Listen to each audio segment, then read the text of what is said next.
Levels, levels. What show is this? Levels. Oh, I think we may have made a tactical error. Just one? Well, specifically, this one, we should not have challenged Toddler 3187 to see who could do more training miles, her or, us combined. Yeah. I'm starting to think that wasn't very smart on our part. No, I know, right? I mean, she's constantly training for triathlons. We're trying to ride 130 miles total the week of Ragbri. That's going to be like her rest week. What in the world were we thinking? Well, wait. If I remember correctly, we didn't challenge her. She challenged us. Now that you mention it, I think you're right. I can't believe she did. Who does she think she is? Sorry. Yes, and? Wait, Learn try how that to again. read, Dwayne. Who does she think we are? Easy marks. Who don't train very much. Oh yeah, that's exactly who we are.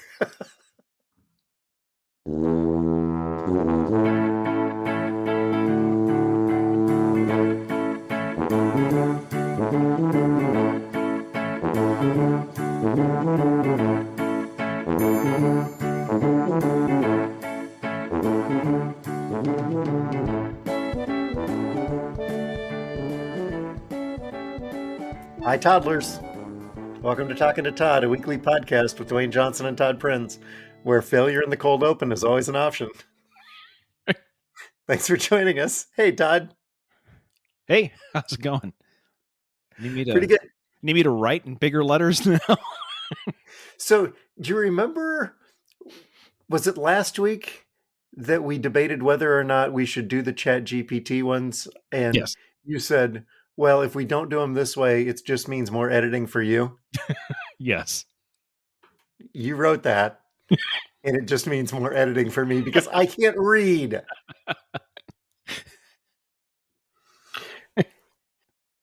That's not the funny part, man. Stick to the lines. No ad-libbing. Oh, Four-take Bartlett. That's what they used to call me. That is a reference to the West Wing. Oh, yeah. So how you been? Pretty good. How about you? How have you been? It's been a day. So, I don't know. I don't know how much I'm going to talk about how my day has been. This tries to be, again, huge underline under tries to be an entertaining semi-comedy podcast. Nothing that's happened today is comedic. So we'll see. We'll see how it goes. But I learned a lot. I learned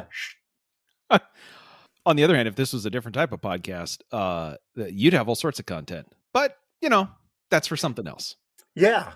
And it has nothing to do with what's going on up at the legislature this week here in Iowa. We won't talk about that either, though that kind of thing could give a guy a heart attack. So there you go. Oh, toddler number 1 was surprised. This wasn't really feedback for the show, but feedback for our text chat. Yeah. Was a little surprised that she got 0 comments back on the beard/bread transplant headline that she sent. Yeah. Having to go back through that one. Yeah. Because I read the headline and I read beard. I didn't read bread, thus didn't respond. I'm like, oh, that's which kind is of a weird. stupid. Because if anybody would have a problem reading it, that would be you. Yes, right? Go figure.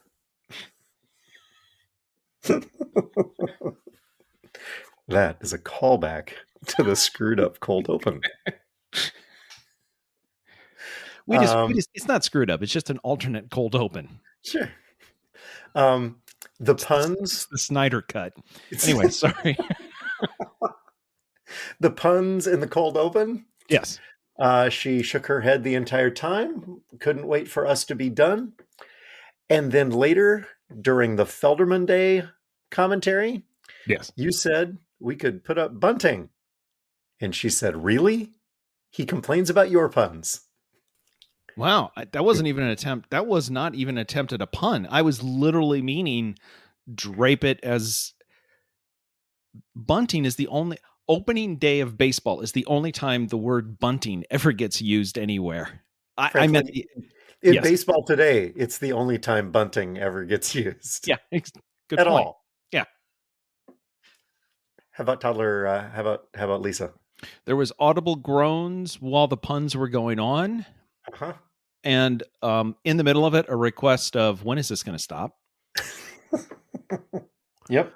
However, I will say when I said we could hang it up like bunting, that word apparently is funny enough that it actually got a laugh. There you go. Yeah. Sherry logged, what did she say? How many miles today? 27. Yeah. Today. How many miles did you log today? 4.78 on the bike. And then 1.2 walking the bike back home. Oh. Which we will discuss in what I learned. For the record, Tuesday I got in 10 miles, starting to work up. Today was supposed to be 15 miles that got interrupted. So I'm sitting on 15 right now for the week on the bike. So with your mileage and my mileage together, we're now sitting on 15. 15. Yeah. Okay. We had snow this morning. So my bike is still firmly planted in the garage. As for the running, total distance today, 0.81 miles. Excellent. Yeah, not a ton of activity today. Yeah. Oh. Yeah. I had like 50 minutes of running yesterday, but were you being chased by a dog? Oh no, because I'm back into my slow training that if I was chased by a dog, the dog would have actually stopped running for basically would have said, "You're not even trying at this point. Come on, dude. Like this isn't even fun."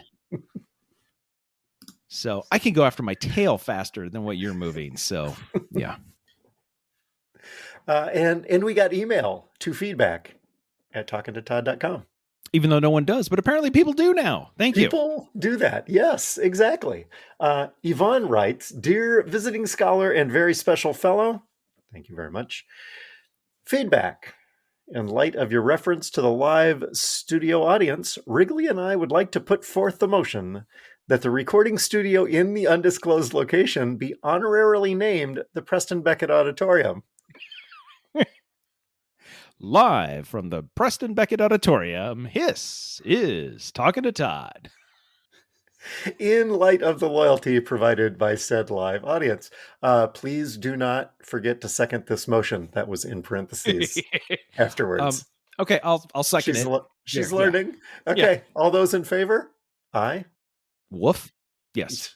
Yeah, I and woof. Fantastic. A content suggestion. This week's CBS Sunday Morning featured a story on a semiconductor company and interviewed the global operations director, or God. Wow, an interview with God. And it only made CBS Sunday Morning.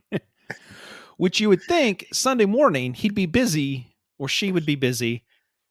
Like that's prime time. How did like listen, Thursday afternoons, cool, right? Wednesday night, I'm fine. Sunday morning, I'm really tied up.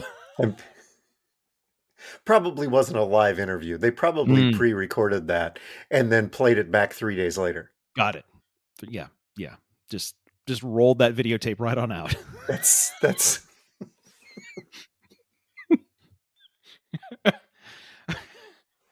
I'm pretty sure that's how they did that. Signed, your humble toddlers, Yvonne and Wrigley. P.S.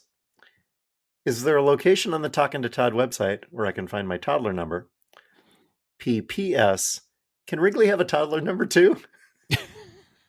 I feel like his daily listening, combined with his exuberance when hearing the Talking to Todd theme music, would warrant this distinction. And Talking to Todd responded. Do you want to read back our response? Sure. Feedback from Talking to Todd, actually from Dwayne from Talking to Todd. Hello, Yvonne. Thanks for using the Toddler hotline. We love content suggestions.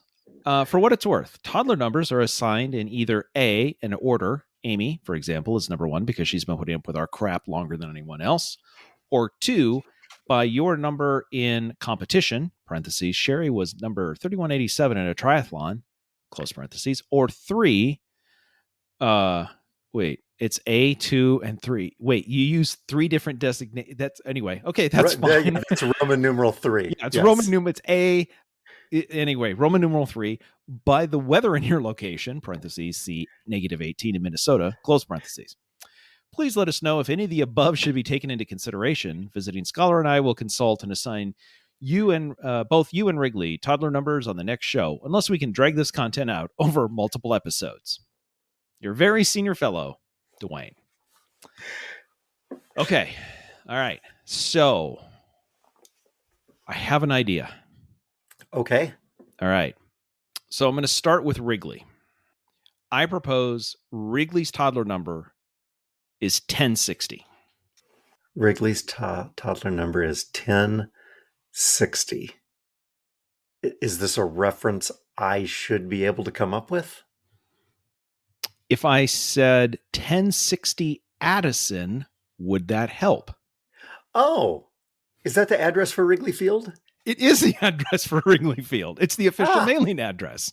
For Wrigley Field. Oh, well then Wrigley's number ought to be 1060. I think 1060. That's great. Yes. Wrigley, okay. 1060. There we go. Okay. And then based on that, I mean, I'm going to put this out there. Yvonne can listen and she can give feedback. I would say since she's the one with the leash, she's then 1059.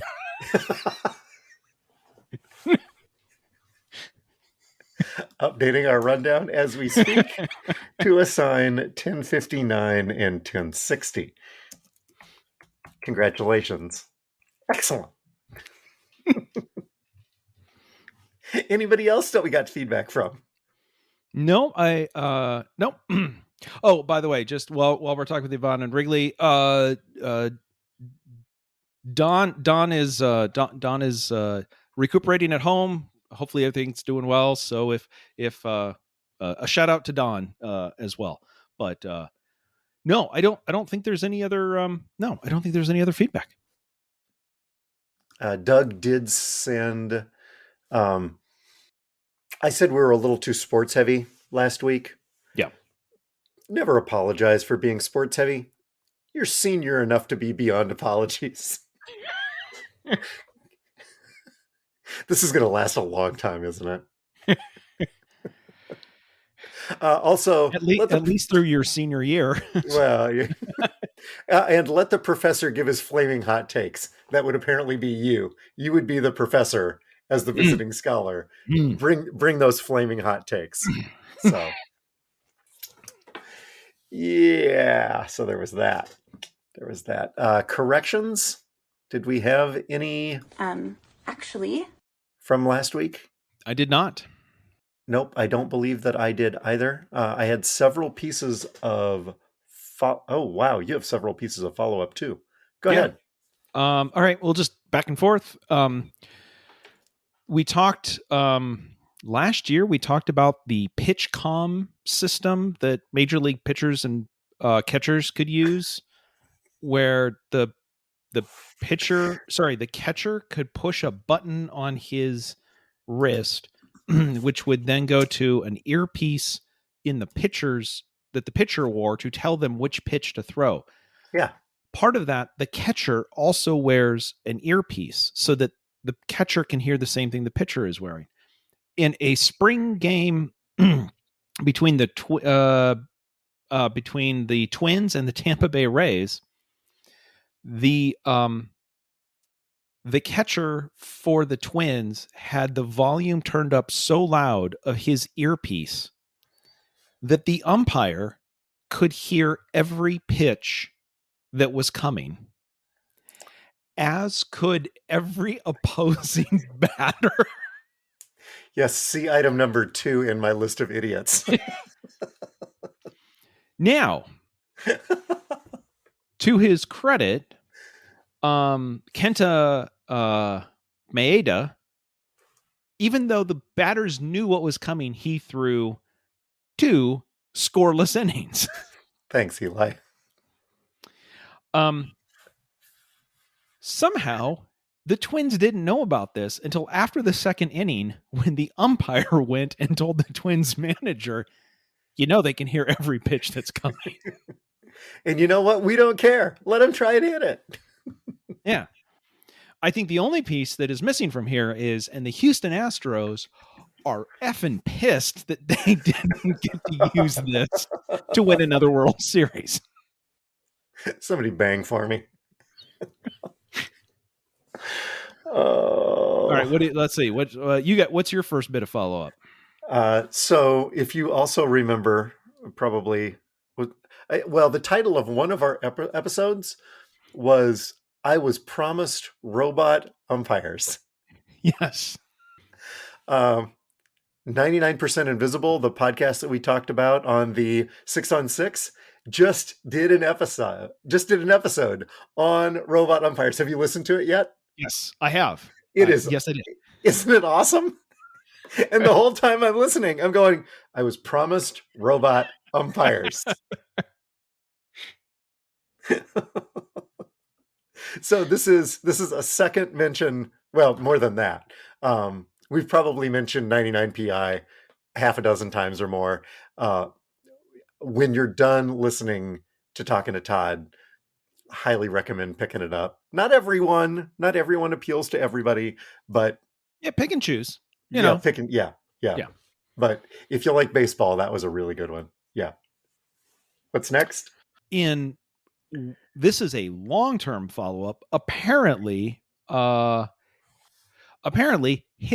Brooks's History of the World Part 2 has been released. Thanks, Eli. Yes, it's on Hulu. I have yet to watch. Yeah, and while I said it's good to be the king again, according to at least one reviewer, the headline was, "It was worth waiting 2.5 years for more Perry Mason, but not 22 years for History of the World Part 2." His basic comment was, the first one barely worked. The second one doesn't. So. Oh. But, he's just a critic. Anyway, so, yeah. Anyway, that's a callback to something from high school. Just to be clear. We haven't covered History of the World Part 1 on this podcast, I don't believe. I think we've probably used It's Good to Be the King a couple of times.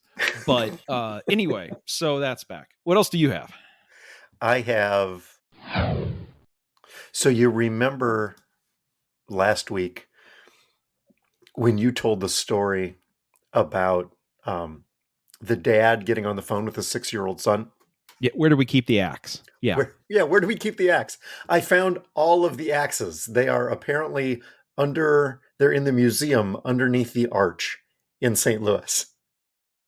I walked around the corner and here was a display of a whole bunch of ancient axes. And I went, oh, hey, that's where we kept the axes. Apparently I found it. Perfect. Yeah, exactly. Admittedly, the kid who was wondering is now 25, but I'll let him know. Yeah, there you go. I believe it was it last week I talked about how Barcelona had been for years making payments to the second in command of the Spanish Football Referee Association. Yes. Yeah. Yes. So this has escalated fairly quickly. Spain's public prosecutor is proceeding with a case against the club for public corruption. Oop. Yes. Total payments between 2001 and 2017 totaled almost 7 million euros, which is either around $7 million or it's $150. I'm not clear on the euro convert. I don't, it's anyway, that's difficult. It's also entirely possible as parts of this, and actually they're filing charges, but it sounds like it's more like he's filing charges to go to what we would consider a grand jury, not the actual case yet. But also as part of that investigation, reportedly, the referee in question, when told that he would no longer be paid, allegedly he threatened the president of Barcelona to create a scandal when the club decided to stop paying him for the company's services. Everything's on the up and up. when you say, I think our business relationship is done, and the person says, stop paying me and I'm going to create a scandal for you. How did we learn that? In the middle of a scandal. Anyway, so Spanish football, you got to love it. How did they not have a drive to survive? Speaking of Drive to Survive, actually, yes. my last piece of follow-up, yeah. I've been watching, well, I'll get to this when I get to what we're watching, but I've been trying to work my way through season 5 of Drive to Survive, and I noticed, well, they're showing a lot of Mercedes because of the struggles that Mercedes had last season. And one of the sponsors in big, huge letters on the side of the Mercedes car, yes, Team Viewer. Hey, and I went, oh, hey, we know them. We know them. Yeah. Just thought I'd drop that in here. Yep. I wonder what they paid for that. I wonder if they've got any leftover money after sponsoring the shirts. I wonder how the hell they afforded that. They must be doing really well. Huh. Because that size of lettering on the side of a Mercedes car ain't cheap. I can tell you that. Yeah, because we've tried to put Talking to Todd on there, and Lewis wouldn't return our calls. Yeah, all I got was I can maybe afford the T. Rue. Oh, anything else under follow-up? Wow, nope, we had a ton of follow-up. Oh my goodness. Look at what time it is. Okay. Talking to ToddCon 2. Hot damn. Updates here?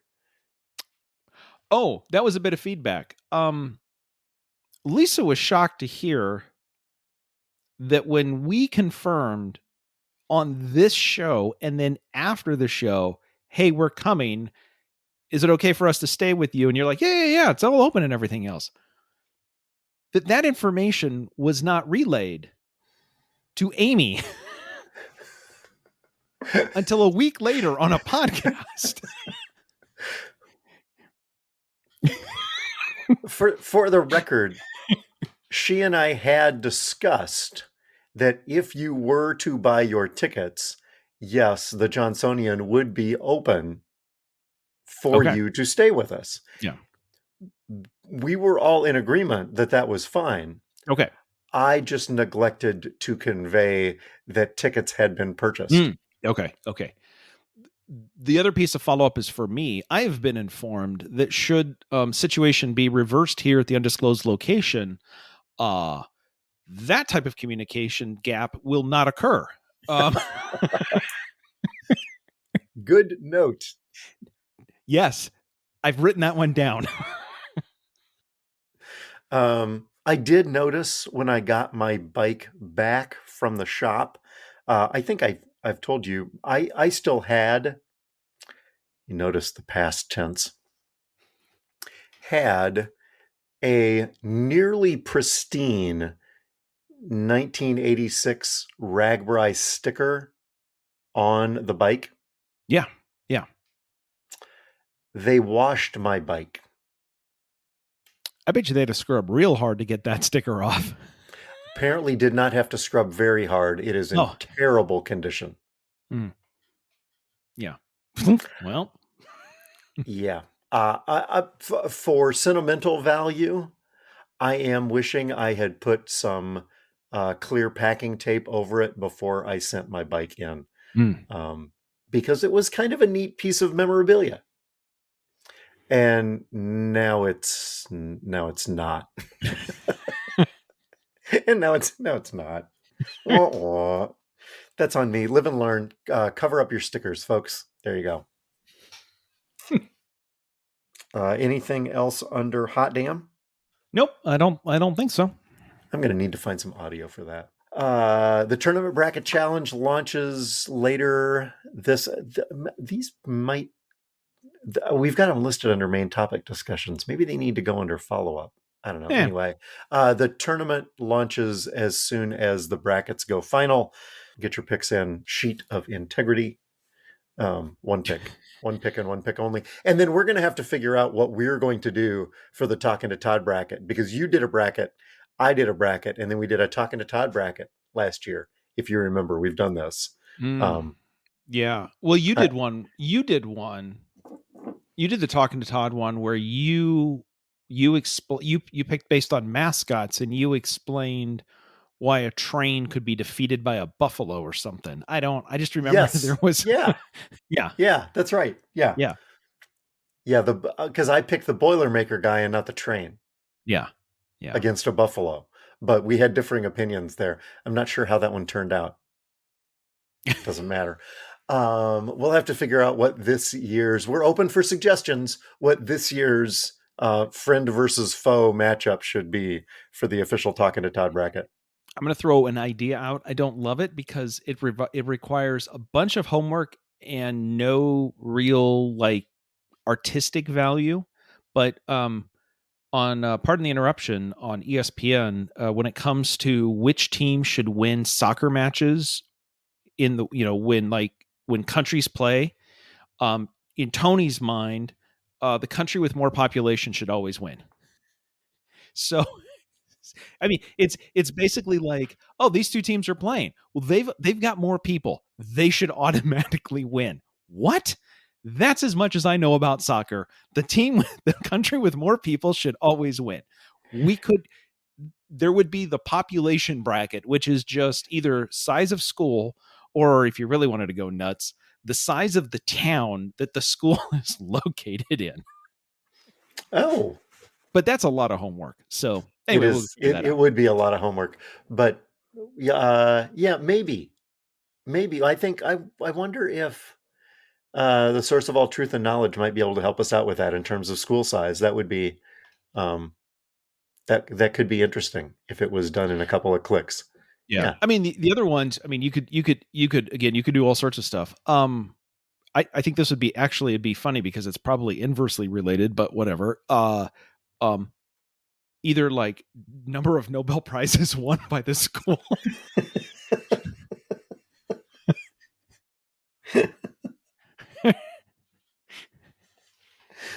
MacArthur Grant winners. Yeah. How does that correlate to basketball? We don't know. This is an experiment. We're going to find out. Or if you really wanted to, I'm just throwing some ideas out. I'm gonna let you think about these. The other one, and this is the ultimate homer bracket. But you could just do the entire bracket. I know you'd like this because I know how this bracket would turn out.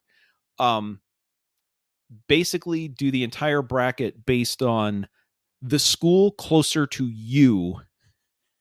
Wins. Ooh. Yeah. Ooh, I like that. Yes. That's a great idea. Yeah. It's going to be a really bad bracket, but you're going to like it. And quite frankly, if it paid off, it will pay off a lot. I do. Seriously, I expect Drake to win at least one game. I expect him to go in as a 12. I expect him to get the 12-5 win. And I really do. I expect him to win at least one game. And who knows, maybe two. If they can, if they get the right matchup, they can be dangerous. Yep. Especially if that's a junior high that somehow snuck into the tournament. Yes. Throw it to the tall guy. Throw it to the tall guy. They're all the tall guys. Oh. How about Todd's Tech Corner, presented by the Taylor Center for Technology Policy? Yeah, so real quick, just 2 weeks ago, I don't know if you saw this, there all of a sudden there was a story in the Wall Street Journal by Joanna Stern and somebody else. Joanna does a lot of their tech writing. And the two of them wrote a story about iPhones getting stolen. And not a big deal, right? Activation lock, but blah, blah, blah. But what they talked about, and they talked with police in multiple people who had this happen in New York and also in Minneapolis, that not just stealing your phones, but people, especially in public areas where people aren't paying as much of attention, a lot of these were clubs. And so I know that this is our audience, a lot of club goers. So I want to warn everybody. But basically, the story is apparently there is now because they're making iPhones so hard to get into, that thieves now understand that. So they spend time watching you and entering your passcode in. They wait to see what your passcode is first, including at times even recording people on video so they can go back and look at it. Oh. And then they steal your phone. Now, here's the problem. And I listen to a lot of Mac technology podcasts, and this took the Mac world, every single podcast of expert level people who've covered this for 20 years. Nobody knew this, which is if somebody has your phone and they have your passcode, they now have the ability to get in and turn off Find My iPhone with just the passcode. So you can't erase it. You can't find it. They now own your phone, but even worse, and the thieves know this, they can also go into iCloud and change your iCloud password on the phone, not knowing your iCloud password. All they have to do is have your phone and your passcode. They can change your iCloud password, at which point they now own your email, your photos, anything. They actually probably also own all the media you've ever bought, but they can lock you out on all of your devices by getting your phone. And all they have to do is steal your phone, use the password. Step one, turn off Find My with just the passcode that they've already got. Then go into iCloud. Now your device, now they own your entire account. And there's almost nothing you can do about it right now. Even more reason to just open your phone with your face. Yes. So you want to use Face ID or Touch ID. And then the only other thing that you could, well, there's two other things you can do. People are suggesting if you do that, you may want to stop using a 4 or 6 digit passcode, and you can change your passcode on your phone to be a passphrase. Which is always helpful and handy, but yes, you can. Part of that, though, is because I thought, oh, come on, that's just terrible. But if you think about your iPhone, if you use numbers, it's a very big grid that people can see from a long ways away. Yeah. If you use a passphrase, even if you just use numbers, you get an on-screen keyboard, which is much smaller to type into. Oh, yes, and 2 thumbs, and yeah. And if you put your yes, and all of that. This is a security hole that I don't know is going to be fixed. So just... Yeah, because even 2-factor authentication doesn't do that, because they just send the confirmation to the phone that the thief is holding. They own. Yeah. Yes, me. Ding. Yeah, that's me. We're good. Yep. Gotcha. Vouched for it. Thanks.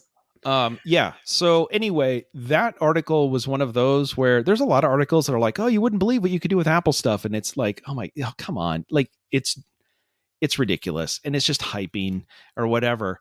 And then I read it, and then I'm like, wait a minute, I think this is a real thing. And then all of the Mac universe went, holy crap, this is a real thing. So anyway, protect your passcode, and especially if you're in busy areas. So there you go. So toddlers, at the beginning of that segment, Todd said, okay, real quick. So check your bingo cards. What else do we... Oh, it's time, isn't it? It is that time.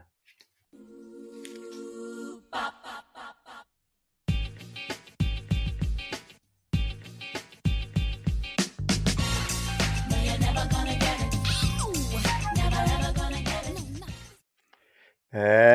That's right. That sound means it's time for America's favorite game. Dwayne, guess a number. Okay, hit me. I've been looking forward to this one.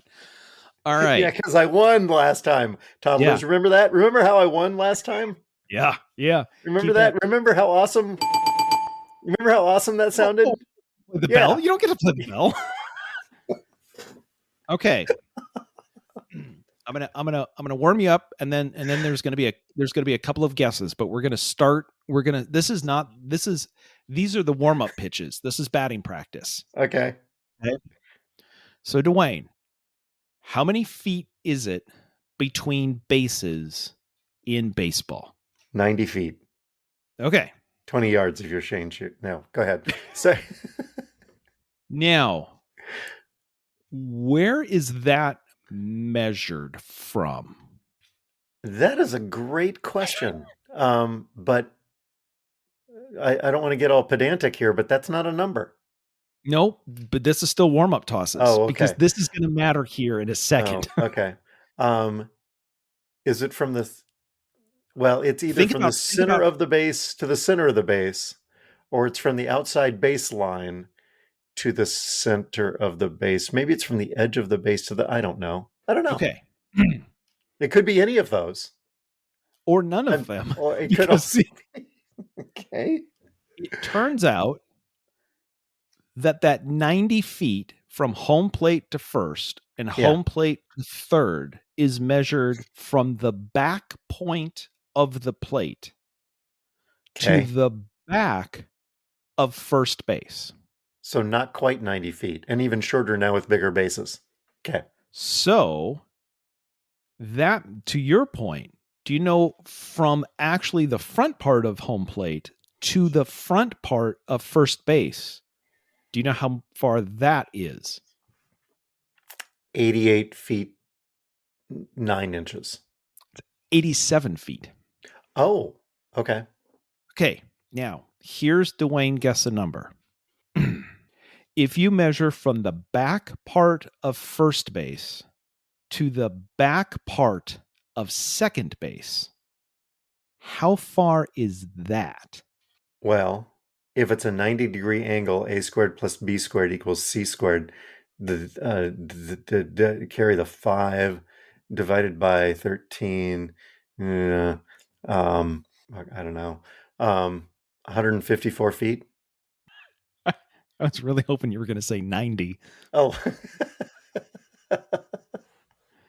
Because everybody knows it's 90 feet between bases. Yes, but not between home plate and second base. Sorry, I was wrong. I meant to say... I answered the question that you asked me. Well, I was wrong. I asked you the wrong question. Scratch that. You think I'm going to fix this in post? No, I am hoping that you're just going to take that piece, though, and shove it at the end of the show after. Anyway, Dwayne. Yes. What do you really want to ask me? What's the answer to the question that you asked me? I have no idea. That's not on my sheet. That ought to be, you know what that ought to be? That actually ought to be something that...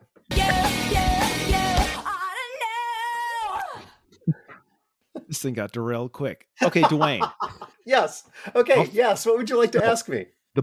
From the back part of home plate to the back part of first base is 90 feet. Yes. Let's go the next one. The back part of first base. Yes. To the back part of second base. How many feet is it from first to second using the exact same measurement? 92 feet. It is not 92 feet. In theory, it should be 90 feet if the bases were laid out in a perfect diamond with 90-degree corners. However, it has not been laid out as a diamond for more than a century. It is actually, from first to second, it is 90 feet and 9 inches. But Ricky can make it 88. Well, yes, because technically between the points, it's 87 feet, 9 inches. Yeah. Yes. It turns out second base is too far towards the outfield Last year with the smaller bases, as the way it has been for more than a century, second base is 7.5 inches out of alignment. It is the baseball diamond is not a diamond; it's a rhombus. Second base isn't where we thought it has been for the last 100 years. No, and nobody pays attention to this. Does it affect the shift? No, but by making the bases bigger, second base has now shifted 9.5 inches towards center field. When they made the bases bigger, by the way, think about this. Every grounds crew, when they made the bases bigger, they had to go and re-drill the posts for all three bases, because otherwise part of first and third would be hanging out in foul territory.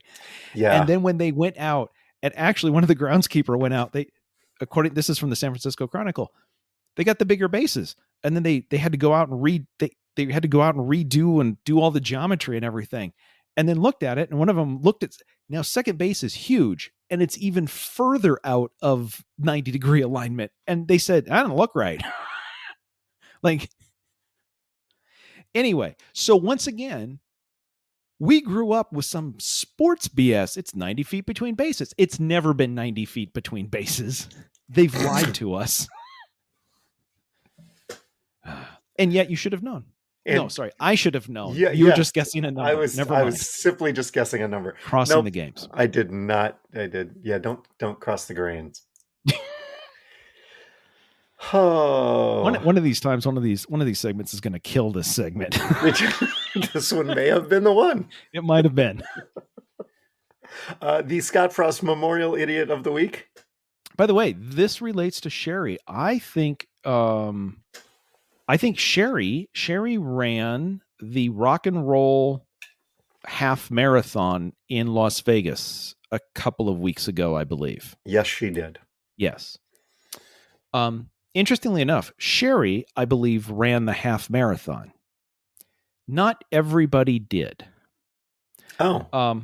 Yes. The most elite people in the field did not run a half marathon.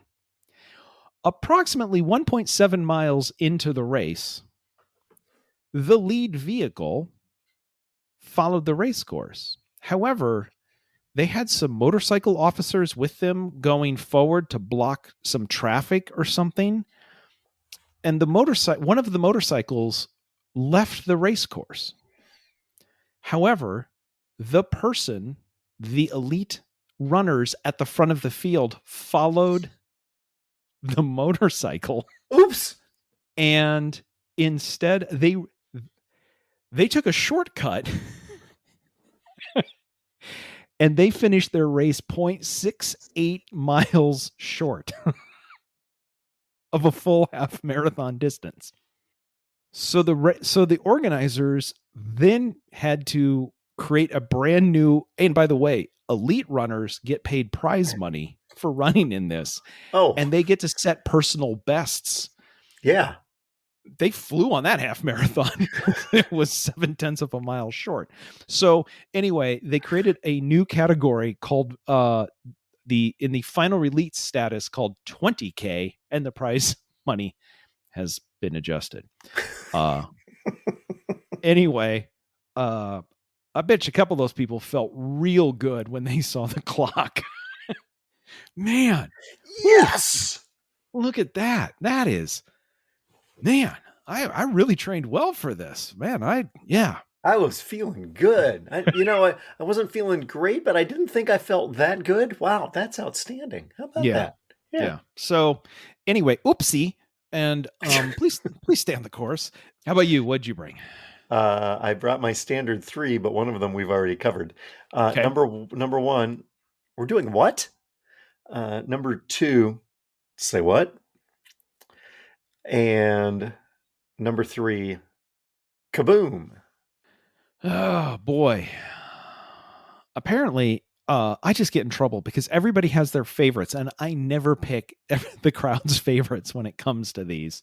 But number 2 is the one that we already covered. Yes. So yes. Yeah, don't go there. Yeah. I'm gonna go with, we're doing what? This was a couple of weeks ago. The Harris poll in Chicago public polling firm in conjunction with the Chicago Tribune did a poll of Chicagoans about the Arlington Park Stadium project that the Bears will call their new home at some point in the future, right? Lots of Yes. questions in this about, should it be publicly funded or privately funded or some combination of this, or how much do you support the move and these kinds of things. One of the questions that they asked, this is not why they're idiots. One of the questions that they asked was, how much would you support a second NFL team in Chicago? On a nearly 2-to-1 level, Chicagoans would be in favor of adding a second team to the mix in Chicago. The Bears are just lucky that wasn't a write-in, because I would have been tempted, given the way that they've gone. I just want one professional team. You're not wrong. But the reason that the poll respondents are idiots, or at least 37% of them are, was when they were asked, how much do you support the project? 37% of Chicagoans were not at all aware that there was even a project. Now, that's probably about right. I mean, I know we're very sports heavy in this household, and my family in Chicago is a very sports heavy household. They all know what's going on. But I'm not sure how you could pick up a newspaper or watch anything on TV in the last year and not know that the Arlington Park racetrack in Chicago had been sold to the Chicago Bears and the Bears were going to move. I mean, because Mayor Lori Lightfoot, now soon to be former Mayor Lori Lightfoot, talked about spending millions of taxpayer dollars to put a dome over the current Soldier Field. Because that would improve its looks. Right? Right. I mean, I don't know how you are so unaware. Also, if you're willing to spend time taking a Harris poll and still, I mean, it takes a special kind of idiot, present company included, to want to take these kind of polls anyway, but then to afterwards say, yeah, I don't know what the heck you're talking about. Project? What project? Idiots. Oh, so we had that. You watch anything good? Oh, no, wait. We got a couple of travel stories quick. Oh my God, we're at 55 minutes. Tell the affiliates we're going long. Oh, wait, that's the Oscars. Sorry. So we went to St. Louis for the Missouri Valley Conference men's basketball tournament. We went last year, and Drake lost in the finals to Loyola. This year they won. St. Louis is so much more fun when you win. Well, and they didn't just win in St. Louis. They won in the first half. Yes. It was a fantastic trip. It was lots of fun. Highly recommend. If you have not been to a basketball tournament, a conference basketball tournament, and you like basketball, we go and we watch, we watch the Drake games, obviously, but then we go and we watch other ones too. I don't care about Belmont, but I want to see them play. Pac-12 basketball fever. Catch it. Nope. No. No.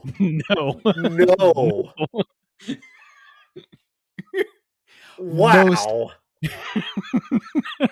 Most basketball tournaments are fun. Not all.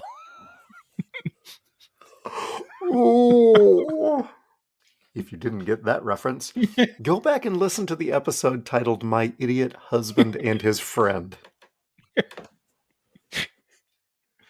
Aha. Yeah. How about you? Did you travel? I did not, but Lisa traveled this week for work. She flew out Sunday night from the undisclosed location. Now, on Saturday, near the undisclosed location, there was the when I say near, whatever, there was the Zion half marathon. Yeah. So it ran to Zion National Park, and people from all 50 states came to do this run/race. There were people from 10 or 15 different countries that flew in to do this. And because the undisclosed location, we host, there's all sorts of races. There are national championships. There are world championships that are hosted here. It is not uncommon, Lisa, when she flies out after the weekend has completed, occasionally people will be wearing, they can certainly be wearing the t-shirt or a jacket from the event that they were in. Okay, that makes perfectly good sense. You came out here. It is not uncommon for people to be wearing the medals they won on the airplane. Oh. Which, I guess, you know what? If it's a national championship or a world championship, what are you going to do with your medal? This Zion half marathon, there's no prize money. You just do it. I mean, people are doing it. You do, if you place in the top 3 overall and age groups, you get a second medal. But everybody who finishes within the cutoff time gets a participant medal. Everybody gets a medal. I participated. I got a medal. Yes. Very nice. It's a super nice medal. Should be. Entry fees high. Wonder how they pay for that. No question how they pay for that. Yeah, I know exactly how they pay for it on my Apple Card. So I come back. The race starts Saturday morning at 7 a.m. Brisk 26 degrees. And everything is finished. The course is closed down 4 hours later. Saturday morning. Lisa says, I get back. I go, hey, here's my medal. And she's like, oh, how was it? And everything else. Oh, that's very nice. And then she goes, I'm flying out Sunday night. I wonder how many people are going to be wearing their medals. And I'm like, listen, the race is on Saturday.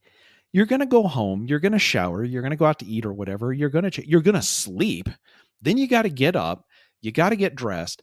Then you're going to go to the airport that night, and you're going to go through a metal detector, which means you have to take it off, and then you would have to put it back on just to go. And when I say a metal, it is 9x6 piece of metal. So this is going to have to come off when you go through the metal detector. Sunday night, 7:00 p.m., 36 hours after the race started. Yep. There's a person on the plane wearing their medal. Because why not? You know what? You paid for it. You ran it. You might as well let everybody know. Be loud, be proud. There you go. Yeah. When else are you going to get to wear it? Going to the office on Monday? Yeah. Hey, is that something new? Yeah. This whole thing? Oh, no, I just picked it up this weekend. This whole thing? Oh, I forgot to take that off. You mean from a race 4 days ago? Apparently. Oh, yeah. Anyway, it's kind of like the old joke that says, how do you know if there's a pilot at your party? Don't worry, they'll tell you. How do you know if people on the plane ran the half marathon? Oh, don't worry. Yeah. You'll know. Yeah. It also works for vegans and people that do CrossFit. But yes. And sadly, podcasters. You know I have a podcast. Yeah. Yeah. No, not mentioned. I mean, 159 episodes. How about that? Yeah. I mean, I could do the rest of the podcast with just wearing this. You could. Look at that. Holy shit, that's heavy. No, that's. Oh, you're not gonna. Okay. Why would you do that? That's hurting my neck. Did you watch anything? I watched lots of basketball, and as I referenced, I'm trying to watch Drive to Survive. How about you? The Mandalorian came back last week. So we watched episode 1 of Mandalorian. And then we've been watching, Apple TV apparently is dropping a whole bunch of stuff in the next. The other thing we did watch 2 weeks ago on Apple TV, Eugene Levy is The Reluctant Traveler. Oh, have you watched that? Is that any good?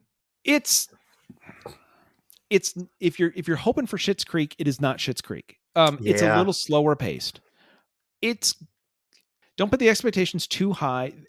We've watched a lot of other travel log things, Yeah. sort of fish out of water. So this is one of those. It's pretty good. It's worth watching. At least watch a couple. I think you'll get it. It's he's. I don't know if I should be doing this. What are we doing? Um, We've also watched a number of Apple TV trailers, waiting for because they've got a lot of things coming out, including there is a trailer for season 2 of Schmigadoon. Oh. And they don't go back to Schmigadoon; they go to Schmigago. Oh. Okay. You should watch the trailer. Okay. They want to go back to Schmigadoon, but then they realize, wait, these are now musicals not from the 50s and 60s. These are 70s, early 80s. Oh, well, these have a different feel. Oh They're a yeah, I little, bet. they're a little darker. They're a little right. So now it's an entirely different world. So anyway, I'm recommending watching a trailer, which is an ad for another thing. But anyway, that's out there, as are a number of other things. The other thing that I've started watching, and this is on YouTube, and I would be shocked if you guys have not watched this. Are you familiar with Philomena Kunk? I am not. Lisa may be. If you look at the recommendations of Lisa's YouTube versus Yes. my YouTube, Different, very different. there's a little bit of overlap, but they are wildly different. As Lisa would describe it, hers is good, mine is boring. So hers may have that. Philomena Kunk is a British presenter. And what prompted my remembering this was the travel stories. She did a 5-part series that was Kunk on Britain and Britain through the years. It's very Monty Python-esque. She asks in a absolutely deadpan manner the stupidest questions to the absolute experts in their field. It is a send up of every travelogue or history, Smithsonian, God knows what, ever. The old ones, Kunk on Britain, Kunk on Shakespeare, kind of, and then there's like 3 or 4 minute moments that she does, little short versions. Well, there's a new version on Netflix called Kunk on Earth.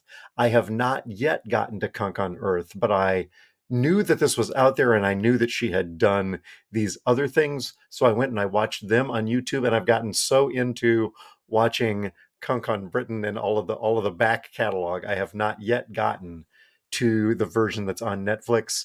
She was on Seth Meyers earlier this week too. Okay. The actual actress, not Philomena Kunk. Anywho, so yeah, so I'm watching that too. I forgot about that. I'm watching that on YouTube. I have to find out if Lisa has watched that, and if she will find it as hilarious as I did. I hope so. Did you learn anything this week? Yeah. Previously, what seems like 4 episodes ago, but was earlier this episode, I mentioned that I was planning on a 15-mile bike ride today as part of my training plan, and I made it slightly less than 5, and then had a nice walk home. What I learned was when I had my bike repaired, I also had them put a new saddle on the bike. The old saddle, before I took it in, the old saddle had a bag that was mounted underneath the saddle. Yeah. To bring things with you. I took that off. The bike went into the repair shop. Bike came back, new saddle on it. I had not put that bag back underneath the seat of my road bike. Now, what do you put in that bag? Well, what you should put in that bag is a spare tube, a patch kit, Yeah, and some tire levers, so that if you are out riding and you develop a puncture inside of your brand new armadillo puncture resistant tires. Ooh. You can pull over, take off the rear tire, which is 100 times more difficult than the front tire. And you can put a new tube or patch that one and then pump it back up. When I had my flat, I realized I have my small pump with me and no bag. Oh. I wonder if that's a fast flat or a slow flat. Well, I'll pump it back up. Find get out. on my bike, ride, dunk, dunk, and it's a fast one. Okay, yep, it's a fast one. So now I'm walking. So what I learned, you're going to want to carry all that stuff with you, because I was only about a mile away from my house. Had I been 6 or 7 miles away from my house, which is what I was planning on, that would have been a longer walk, and we would be recording this much later. How about you? What'd you learn? Did we talk about this? I drove over to Bradley a week ago on Sunday for the basketball, for Drake at Bradley for the championship game. No, I don't think you mentioned that. Okay. I did. Got up on Sunday morning, drove to Bradley. Lucas and I went to lunch, hung out, watched the basketball game. Bradley won. Bradley won the regular season of the conference. The men did, for the first time in 26 years or something. Lucas stormed. So we're up the nosebleed. I'm in the Bradley student section with Lucas and his girlfriend and another girl, and it looks like they're going to win. And the kids are fixing to storm the court, right? And the girls are gone, right? They're gone. And Lucas looks at me. I'm like, dude, what are you standing here for? How many times in your life do you get to storm the court? How many? Just go. You'll find me at some point. Go. I did not storm the court. I stood up there with my camera, and I've got a really neat little video of the swarm onto the court. And because Lucas is Lucas and refuses to conform, he did not follow the red out that all of the other students did. So he wore his black sweater with a big, huge white stripe across it. And he is really easy to spot during the swarm, by the way. None of which is what I did learn that he's really easy to spot during the swarm. And then when we were done, he had 2 projects that he had to work on. So I got back in the truck and drove back across. And it was a great day. We had a really good time. But on Tuesday of this week, when I went out to get the mail, there was a letter from the police department in LeClaire, Iowa. I learned that there's a speed camera on I-80 just on the other side of the Mississippi River Bridge. Todd, guess a number. Do you know what 78 and a 65 will get you? Well, sometimes it'll get you a scholarship to Alabama. Oh. But I think for you, you're right. An ability to donate $135 to the police department. Because it's a speed camera, it's not a moving violation, and it's just a $75 fine, which I could protest if I wanted to, but I really don't want to go back to LeClaire and really have no standing anyway, because I really was doing 78 and a 65. So yes, I will be making a $75 donation. But what I learned this week is there's speed cameras in LeClaire.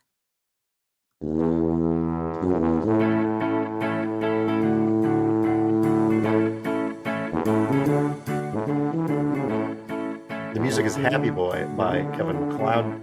You can subscribe to our award-winning podcast with visiting scholar Todd Prinz and me, the old guy, wherever you get your pods. Just search Talkin' and the number 2, no G, no space. You can leave us a voicemail. You can send us your feedback. You can stop by and see us at the Tuba City home office. Please don't do that. Thanks to our listeners and our sponsors, Toddler 3187, the Taylor Center for Technology Policy, and DJ to Go Cedar Valley. And just like Yvonne and Wrigley and Jesse, you can send your feedback to feedback@talkingtotodd.com. Todd? if the police can have the speed camera give you the ticket, I think you ought to be able to send like your Alexa there to defend you. Can I? I don't know if it's legal. I see your robot camera and I give you my voice assistant. Fix this. Can I send them a robot umpire? Would that help? I'm not sure that's how that works. No, the good news is I got the ticket removed. The bad news is I also in reviewing it, yeah, you weren't speeding, but you were 2 inches outside the plate. You're out. Yes. I'm like that's I couldn't get to that joke fast enough. I'm like, the robot umpire won't tell me the speed, but it'll tell me whether or not I'm inside the lines.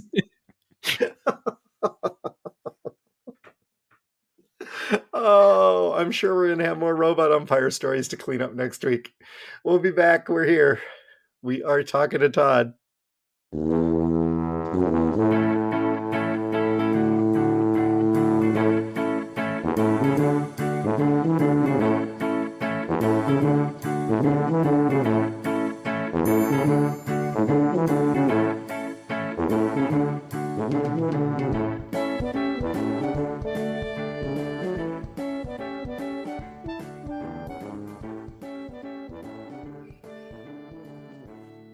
So you just want me to move the outtake here?